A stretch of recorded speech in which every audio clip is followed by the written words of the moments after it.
नमस्कार दोस्तों, आप सभी का अपने YouTube चैनल प्रैक्टिस एजुकेशन में हार्दिक स्वागत है। इस वीडियो में हम यूपी ट्रिपल एससी पीईटी 2023 का प्रैक्टिस सेट सॉल्व करेंगे। यदि आप लोग इसके पहले जितने मैंने प्रैक्टिस सेट अपलोड किए हैं, यदि आप लोग नहीं देखे हैं तो प्लेलिस्ट में जाकर उसको ज़रूर देख लीजिए। और आर ओ का टेस्ट सीरीज भी हम लोग सॉल्व करेंगे कुछ ही दिनों में। जैसे IAS हो गया, दृष्टि हो गया और GS वर्ड हो गया, इन सभी का टेस्ट सीरीज हम लोग इसी चैनल पे प्रैक्टिस सेट सॉल्व करेंगे। ठीक, तो आइए शुरू करते हैं।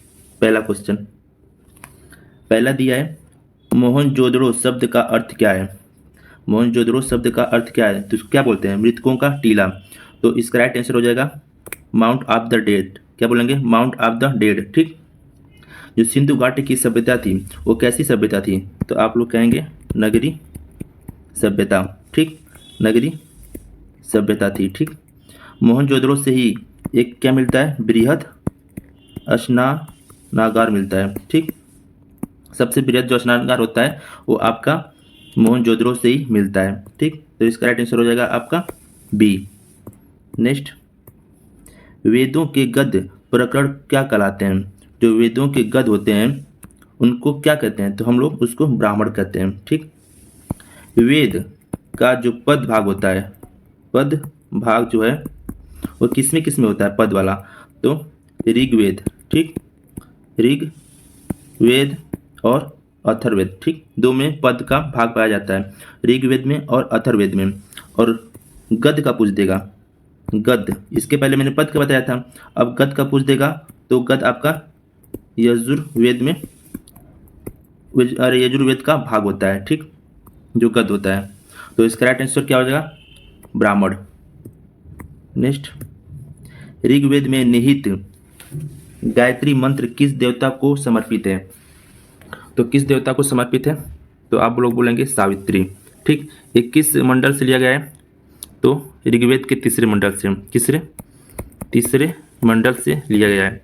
जो इस मंडल का जो तीसरा मंडल है उसका रचना कौन किया था? तो विश्वामित्र ने तीसरे मंडल का रचना किया था। ऋग्वेद में टोटल आपके 10 मंडल होते हैं, 10 मंडल होते हैं। ठीक, तो इसका राइट आंसर हो जाएगा सावित्री। ठीक, गायत्री मंत्र किसको समर्पित है? तो सावित्री को। नेक्स्ट, किस स्मारक से गौतम बुद्ध ने दुनिया के लिए बौद्ध धर्म के अपने दिव्य ज्ञान का प्रचार किया था? तो वो कौन सा स्मारक है जहाँ पे गौतम बुद्ध ने अपने दिव्य ज्ञान को प्रचार किया था? तो कौन सा है? महाबोधि मंदिर। महाबोधि मंदिर कहाँ पे है? तो बिहार के गया जिले में। कहाँ पे? बिहार के गया जिले में, मतलब महाबोधि मंदिर स्थित है। ठीक, जो महाबोधि मंदिर है 2002 में इसको यूनेस्को द्वारा विश्व विरासत सूची में सम्मिलित किया गया। ठीक, 2002 में यूनेस्को द्वारा विश्व विरासत सूची में इसको शामिल किया गया। और एक क्वेश्चन पूछता है आपका, जो महाबोधि मंदिर है इसका निर्माण कौन करवाया था? तो आप सभी जानते होंगे शायद, कौन? अशोक। ठीक, ये याद रखिएगा, अशोक ने महाबोधि मंदिर का निर्माण करवाया था। ठीक, एक और क्वेश्चन पूछता है, जब गौतम बुद्ध जब ज्ञान की प्राप्ति करते हैं तो सर्वप्रथम तपसु और भल्लिक नामक 2 बंजारों को बोध गया में ही बौद्ध धर्म देते हैं। ठीक, जब उनकी महाबोधि मंदिर के पास उनको जब ज्ञान की प्राप्ति होती है तो तपसु और भल्लिक 2 बंजारों को वहाँ पे बौद्ध ज्ञान देते हैं। नेक्स्ट, अशोक के सिंह चतुर्मुख स्तंभ शीर्ष में एक स्तंभ पर था।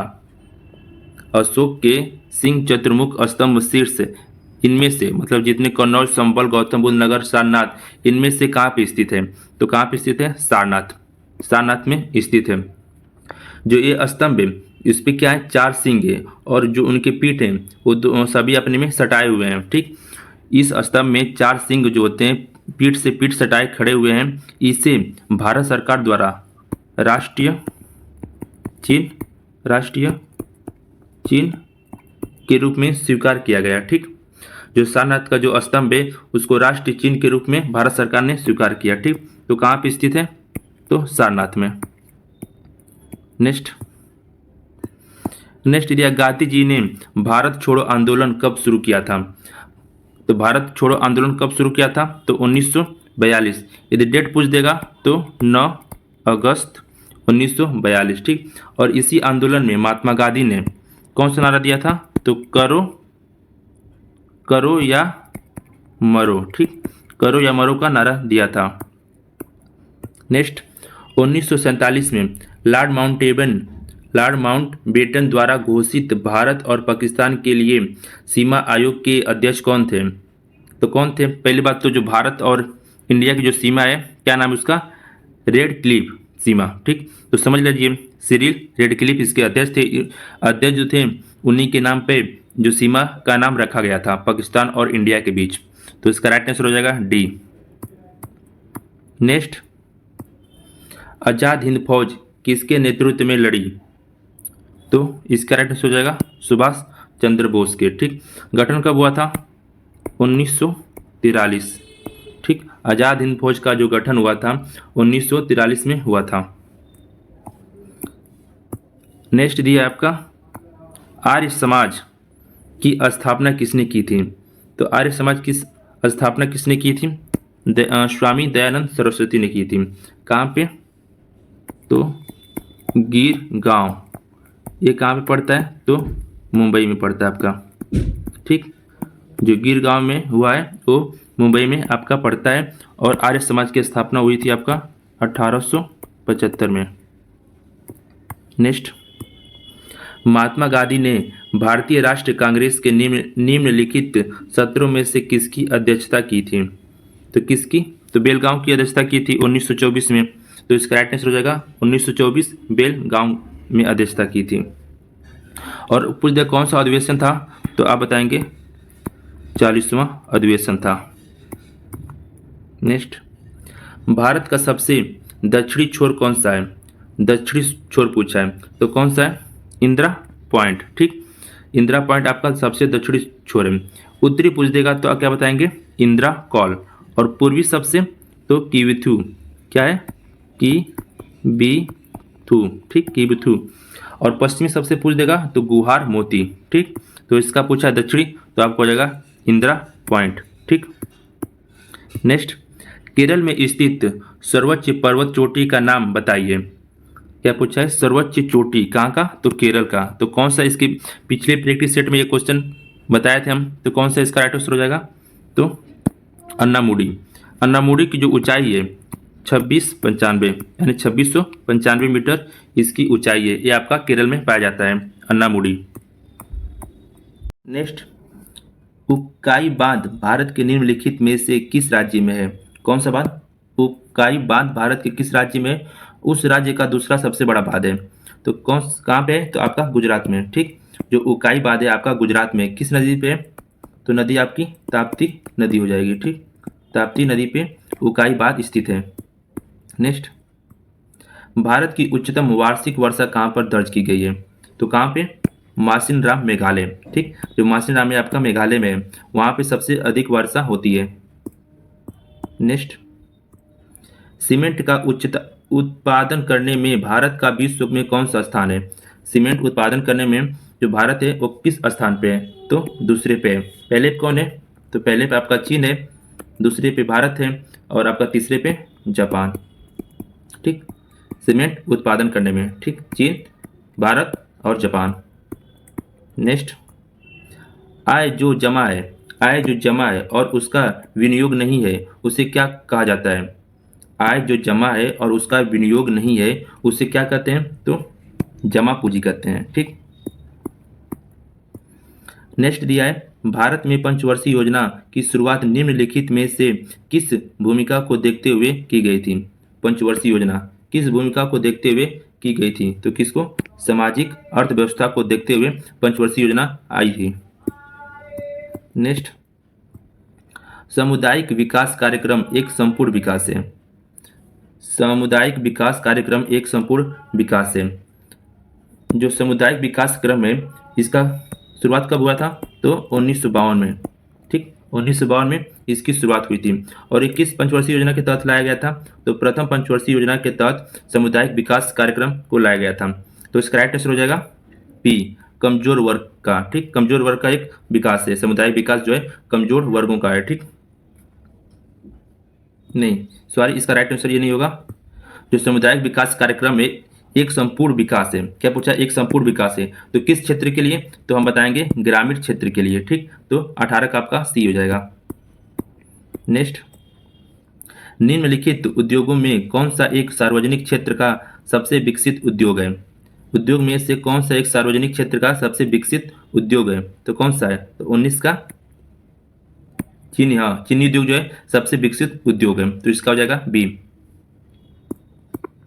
नेक्स्ट क्वेश्चन है, एक देश का दूसरे देश पर प्रदर्शन प्रभाव का अर्थ यह होगा कि जो दूसरा है उन्नत टेक्नोलॉजी अपनाता है। जो दूसरा देश है वो पहले देश की तुलना में उन्नत टेक्नोलॉजी क्या करता है, अपनाता है। नेक्स्ट, 1946 की अंतरिम सरकार में कार्यकारी परिषद के अध्यक्ष कौन थे। 1946 की जो अंतरिम सरकार थी उसमें कार्यकारी परिषद के उपाध्यक्ष कौन थे, तो कौन थे, इसका राइट आंसर हो जाएगा जवाहरलाल नेहरू थे। कौन थे, तो जवाहरलाल नेहरू थे। और एक क्वेश्चन पूछता है कि जो अंतरिम सरकार का जो गठन हुआ था तो कब हुआ था, 2 सितंबर 1946 को अंतरिम सरकार का गठन हुआ था। ठीक, और पूछता है गृह मामले, सूचना और प्रसारण मंत्री कौन थे उस टाइम, तो गृह मामले और सूचना प्रसारण मंत्री आपके सरदार वल्लभ भाई पटेल थे। कौन थे, सरदार वल्लभ भाई पटेल। और एक क्वेश्चन है रक्षा मंत्री कौन था, तो मंत्री आपके बलदेव सिंह थे। कौन थे, बलदेव सिंह थे। और एक नेक्स्ट क्वेश्चन है जो बार बार पूछता है, कई बार एग्जाम में पूछा है, कौन सा मंत्री, श्रम मंत्री कौन थे उस अंतरिम सरकार के समय, तो जगजीवन राम। कौन, जगजीवन राम क्या थे, तो श्रम मंत्री थे उस टाइम। नेक्स्ट, भारत के प्रथम गृह मंत्री इनमें से कौन है, क्या पूछा है, गृह मंत्री। तो गृह मंत्री कौन थे आपके, तो सरदार वल्लभ भाई पटेल। ठीक, बाबू जगजीवन अभी बताया मैंने क्या थे, श्रम मंत्री थे। मोरारजी देसाई ये गैर कांग्रेसी पीएम बने थे आपके, कौन से नंबर के थे, तो 4th नंबर के पीएम बने थे ये। गोविंद बल्लभ पंत ये आपके यूपी के सबसे पहले मुख्यमंत्री बने थे। ठीक, नेक्स्ट दिया है, उत्तर प्रदेश के हिमालयी पहाड़ी क्षेत्र में उत्तराखंड नामक एक नया राज्य अस्तित्व में आया। तो जो उत्तराखंड नामक जो राज्य बना है वो उत्तर प्रदेश से अलग होकर बनाया गया है।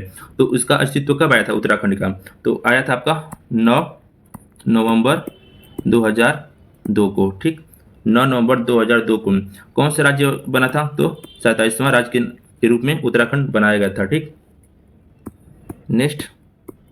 नेक्स्ट दिया, कौन सा मौलिक अधिकार अल्पसंख्यकों के हितों के संरक्षण की बात करता है। कौन सा ऐसा मौलिक अधिकार है जो अल्पसंख्यकों के हितों के संरक्षण की बात करता है, तो कौन सा हो जाएगा, सांस्कृतिक और शैक्षिक अधिकार। मौलिक अधिकार में 2 ही अनुच्छेद हैं जो बात करती है, कौन कौन सा है, तो आपका आर्टिकल 29 और 30।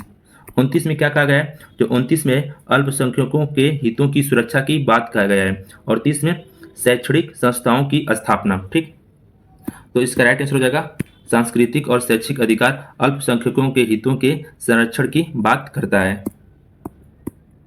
नेक्स्ट दिया है 25वां, भारत में राष्ट्रपति अपना कार्यकाल पूरा होने के पहले अपना त्यागपत्र किसको सौंपता है, तो किसको सौंपता है, तो उपराष्ट्रपति को राष्ट्रपति अपना त्यागपत्र सौंपता है।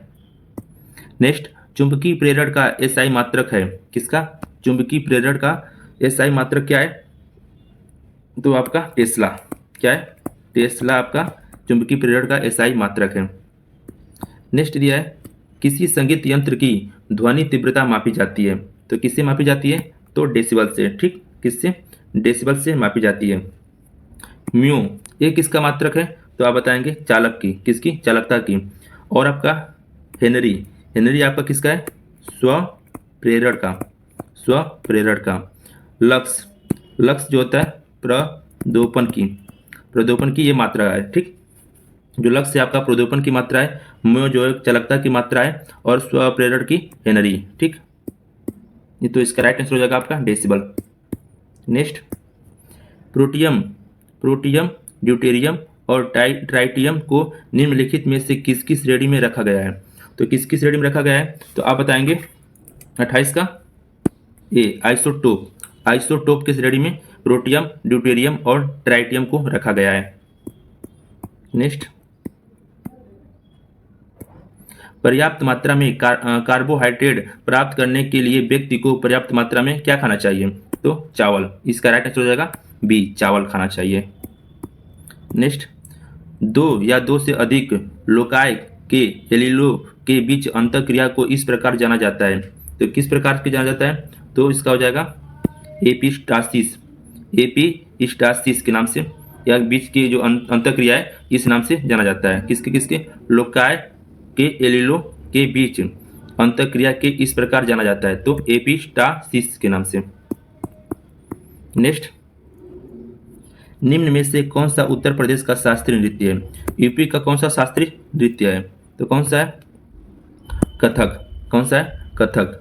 कथकली जो होता है आपका केरल का है, ये आपका केरल का है। भांगड़ा कहाँ पे होता है? तो पंजाब। कुचिपुड़ी जो है आपका आंध्र प्रदेश में होता है। ठीक, मधुबनी कला कहाँ स्थित है? तो मधुबनी जो कला आपका है वो आपका मिथिला में स्थित है। ठीक, वो बिहार में है। ठीक, जो मधुबनी कला है बिहार में प्रसिद्ध है, मिथिला में। ठीक, किस राज्य में ड्री त्योहार मनाया जाता है? कौन सा? ड्री त्योहार। ये आपका कृषि से संबंधित त्योहार है। ठीक, जो ड्री त्योहार है ये आपका कृषि से संबंधित है। तो कहाँ मनाया जाता है? तो अरुणाचल प्रदेश में। ठीक, नेक्स्ट, निम्न में से कौन सा अंतर्राष्ट्रीय विकलांग दिवस के रूप में मनाया जाता है? अंतर्राष्ट्रीय विकलांग दिवस कब मनाया जाता है? तो 3 दिसंबर। कब? 3 दिसंबर को आपका विकलांग दिवस मनाया जाता है। मधुशाला किनकी कृति है? मधुशाला किसकी कृति है? तो हरिवंश राय बच्चन की है। ठीक, किनकी? हरिवंश बच्चन राय की है। नेक्स्ट, निम्नलिखित में से किसने विभिन्न विषयों में 2 नोबेल पुरस्कार प्राप्त किया? 2 विभिन्न विषयों में नोबेल पुरस्कार 2 बार। तो कौन थी वो? तो आप बताएंगे मैडम क्यूरी थी। कौन? Madam Curie. Next, admiral cup किससे संबंधित है? जो एडमिरल कप है वो आपका किससे संबंधित है? तो आप कहेंगे नौकायान से। ठीक, नौकायान। लठमार होली कहाँ मनाई जाती है? लठमार होली आपका वर्षाना। ठीक, भारत कला भवन कहाँ स्थित है? भारत कला भवन आपका बनारस में स्थित है। कहाँ पे? तो बनारस में। लास्ट क्वेश्चन, लास्ट दिया है, पणजी किस भारतीय राज्य की राजधानी है? ये सभी आपको पता होगा कहाँ पे है, तो आप लोग इसका कमेंट में आंसर दीजिएगा। ठीक, वैसे बता दे रहा हूँ इसका राइट आंसर होगा आपका गोवा। ये तो आप सभी को पता ही होगा। और जितने प्रैक्टिस सेट मैंने डाले हैं और प्लेलिस्ट बनाए हैं पेट के नाम से, आप सभी उसमें जाकर 10 प्रैक्टिस सेट मैंने करवा दिए हैं, आप सभी जाकर उसको देख लीजिए। ठीक, जय हिंद, जय भारत। मिलते हैं अगले वीडियो में।